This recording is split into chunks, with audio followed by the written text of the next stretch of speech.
Howdy, how you doing? Welcome to Tailgate Talk with Kathy and Carolyn. Come on in and sit for a spell. We gonna talk a little bit about Carbon Creek Farms, but we're mostly gonna talk about Longhorns. They can't help it, so let's do this. Welcome to Tailgate Talk. Hello. Hi. Welcome. We're going to start off with, I guess, is this going to be like is this a quote or a saying? It's a quote. A quote? Yeah, Okay. I guess. All right. Start us off. All right. To end up the year here.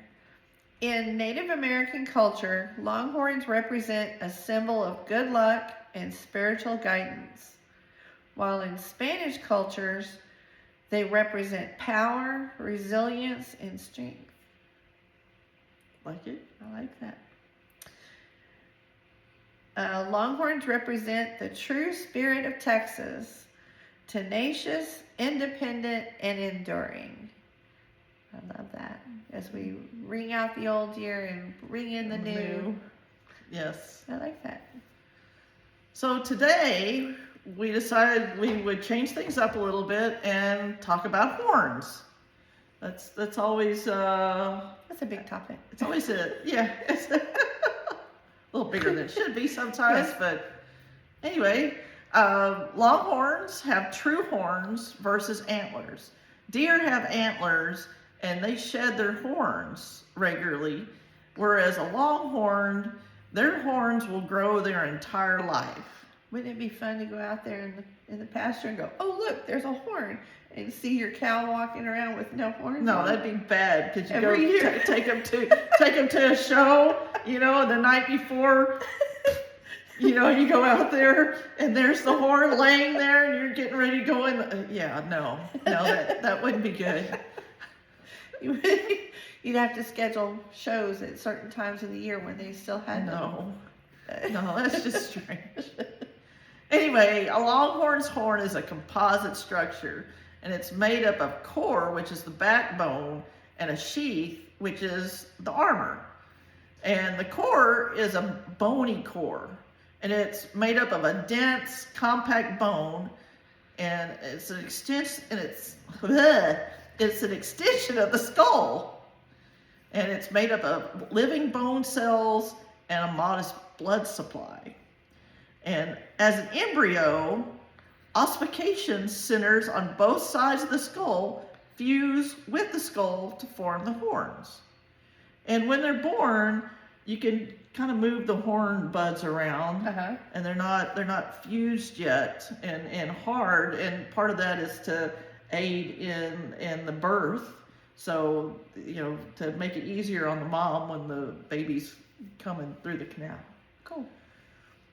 And that core structure is it's cylindrical in shape, and it tapers towards the tip. And it's a spongy bone on the inside, and it's a compact bone on the outside. And there's small arteries that run through the core, as well as sensory nerves. And the nerves provide a limited feedback to the animal, and so they can sense pressure as well as pain if they damage their horn. So if they dehorn a calf, like at 5 months or something like that, they can feel it. Yeah. Oh, yeah. So it does hurt. Yes. Yeah. So anyway, the outer surface is covered by a thin layer that is fused to the sheath and transmits growth signals from the skin to the bone. Now, the horn sheath is primarily made up of an alpha and a portion of beta carotene, and the ratio determines the hardness and the flexibility.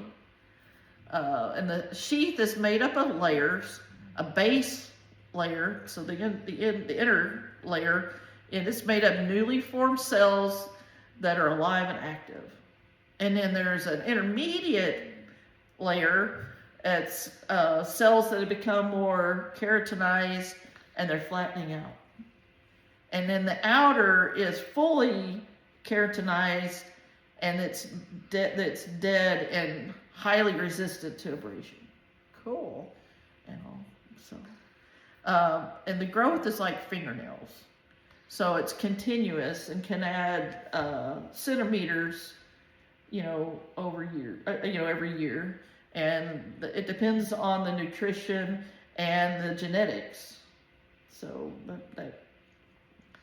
So I guess like when you see their horns peeling, it's kind of like when your nails peel a little bit and you're playing with them, trying to get them smoothed off again. I guess it's kind of their way of smoothing those off. Yeah. Excuse me.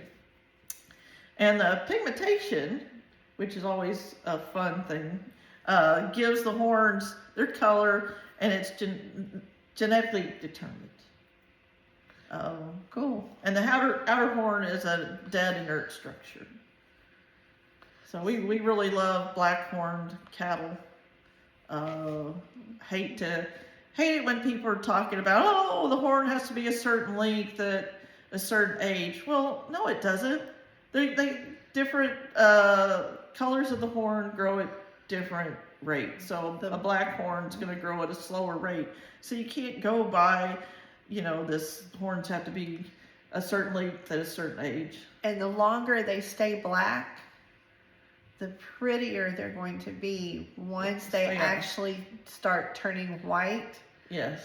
Oh, when they get fully grown, the black tips will still be there, and then the white, and it will just really make a stunning animal. So I love the black horns. Yes. And some genetics, the horns aren't going to take off until they're 5. Mm-hmm. So you're slaughtering an animal that could have had some really awesome horn, if you've given them time. Yes. And it all depends on the family. Right. So the different longhorn families, their horns grew at different rates. Yes. And so depending on their genetic makeup and what family they came from, it depends on how their horns are going to grow. And by getting rid of a calf because her horns are too short early on, you could be missing out on the twistiest horned animal you would have ever seen. Right, and it's causing, the longhorn, we're losing precious genetics. Exactly, we're losing some of the twist. Yes. Because we are not willing to let the calf continue to grow until they're an adult and see what the horns are going to be.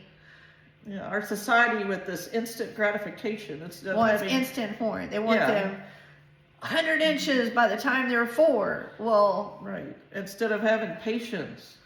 Do I want 100 inches that looks like an airplane wing?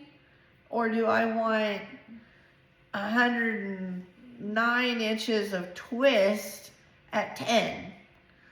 I'd rather have... Even 70 inches if you get a triple twist. I'd much rather have just 70 inches of triple twist than, this lazy curve that's out at 110. Exactly. Everybody's got their own opinion, but I love the twist. That's our opinion. I love the twist and I love the black horns.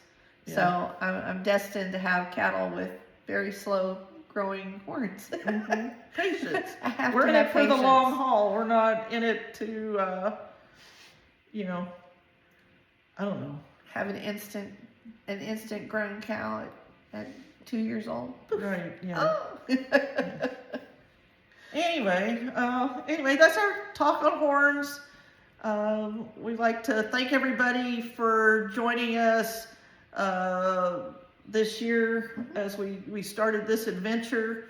We're looking forward to next year. I think we're going to have some interesting and fun things come third quarter of next year. Some big major changes will be taking place. And we're just really going to go after it.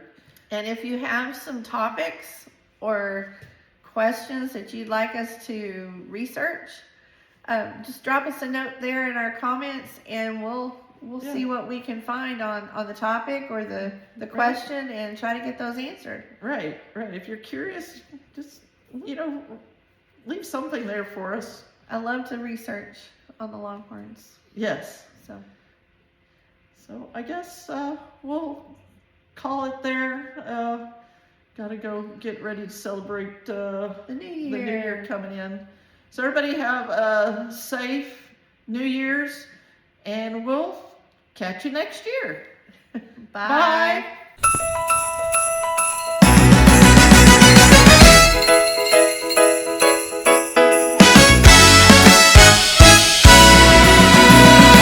Thanks for joining us on this episode of Tailgate Talk, brought to you by Carving Creek Farm, Weatherford, Texas.